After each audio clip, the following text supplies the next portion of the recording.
Morning, YouTube. Well, we ready for a first look?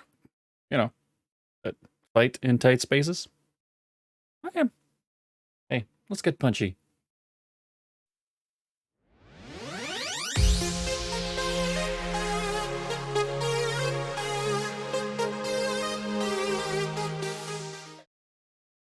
First look. It's not even finished yet. So, before we dive into the game, feel free subscribe, like, and comment. Comments help me the most because then I can do what you ask me to do on this channel.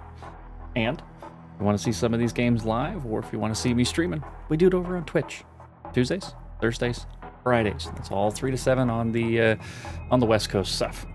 So what is Fight in Tight Spaces? Well, it's a deck building strategy game that really taps into those super spy movie fight scenes. Think Slay the Spire. If you had to move around in a 3D space, you slap a stylistic art style to it, and, well, you put it into a Jason Bourne movie.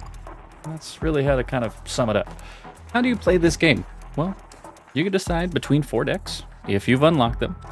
That is Balanced, Counter, Aggressive, and Trickster, all with different cards in them.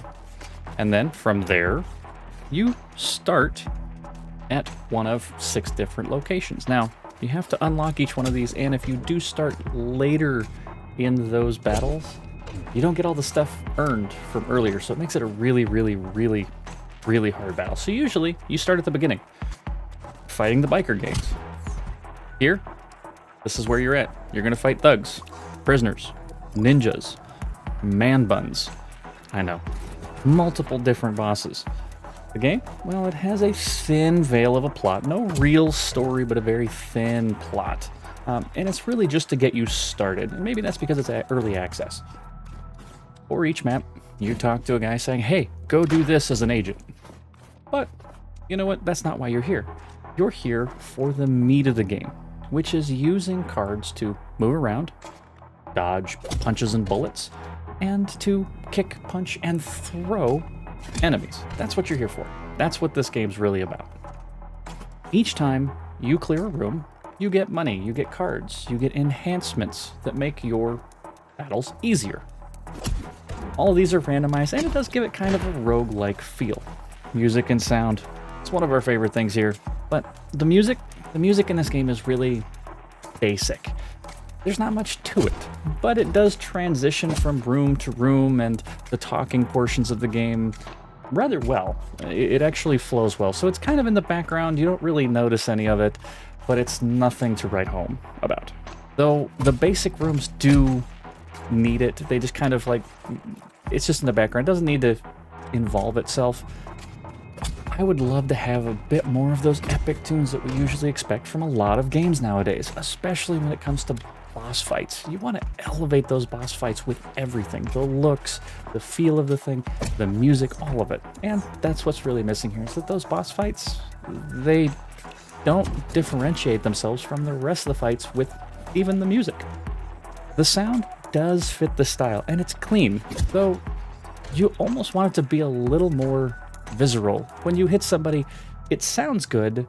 It doesn't feel like you're really dropping a bad guy. And maybe it's because we're desensitized by games like Mortal Kombat and things like that. The look, well, it's stylistic and minimal. The solid colored characters on the white backgrounds give a great contrast for the strategic elements. It almost allows you to be more into the flow of combat, which is actually very beautiful. When you throw somebody over your shoulder, or you sidestep somebody, or even jump kick one bad guy, it is fluid and it's kind of natural. Now, I will say some of the more explosive moves, the 360 windmill kicks, well, everybody kind of does this with their head and comes right back. Some of that's a little jarring, but everything else looks wonderfully great for how minimal the game is. The game feels great for being an alpha. As you collect new cards, your deck starts to feel, well, more and more powerful. And you can take down enemies way more efficiently. You feel like a super spy.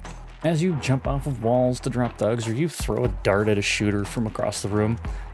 I will say the resources in the game are kind of in short supply considering the cost of everything. Though you may get, 30 pounds per room, it is still a pretty steep price to remove cards from the deck to make it easier to get the ones you want, or to buy new cards, or even to heal. I mean, it's 40, 80 each time that you heal, and you only get like 15 health. I mean, it's pretty steep on that. So personally, I would love to see the ability to unlock new cards and build your own deck, and then don't even worry about that during the game, as opposed to spending your money there. And then the only thing you would have to spend your money on is maybe enhancements and health, but that's a personal choice. Outside of that, the game feels really solid. What do we think of Fight in Tight Spaces? For a game that's in alpha, it has a ton of potential, and honestly, I'm looking forward to diving back into this in the future. Though the game does need a bit of balance, and I don't know, maybe a little bit more of that deck building rather than, well, here's the pre-made deck for you, go through and collect a few cards kind of aspect. I think that would be a lot better if we had a little more control over what goes in that deck. Minimum amount of cards, maximum amount of cards. We kind of put everything in there that we want. Maybe if you wanted to combine it down to, okay, this is an aggressive deck and these are the cards, we can do that too. So right now, I've actually already put in 15 hours into this game, so the value is almost at what we normally have, which is that $1 per hour thing, at $24.99 on Steam. A little steep on it, but it's actually kind of a fun game, so I really didn't mind the price tag. Check this game out if you like card-based strategy games. It has a little bit of that thinking element in there, so it's fun. What do you think? YouTube, does this game look interesting to you? Is this something that you'll be checking out before or after alpha? Let me know in the comments below. And we'll see you next time, YouTube. Thank you once again, YouTube, for watching the video. I really do appreciate you. Hey, if you liked what you saw, don't forget to hit that subscribe button and the little bell to get notification when we go live with a new video. That's every Sundays. Also, like and comment on that video you just watched. I want to know what content you want to see, what content you want me to do. I mean, this is your channel. This is your community. I do this for you. Also, right over here, that's right, those are the social links. I do things IRL in those as well. A little different from what we do here, and a little different from what we do, last but not least, Twitch on Tuesdays, Thursdays, and Fridays. Also better known as Beers Day over the channel. 3 to 7. Come have a beer. Join the Landers. Be part of the chat. Thank you once again for watching. We'll see you next time. Bye, YouTube.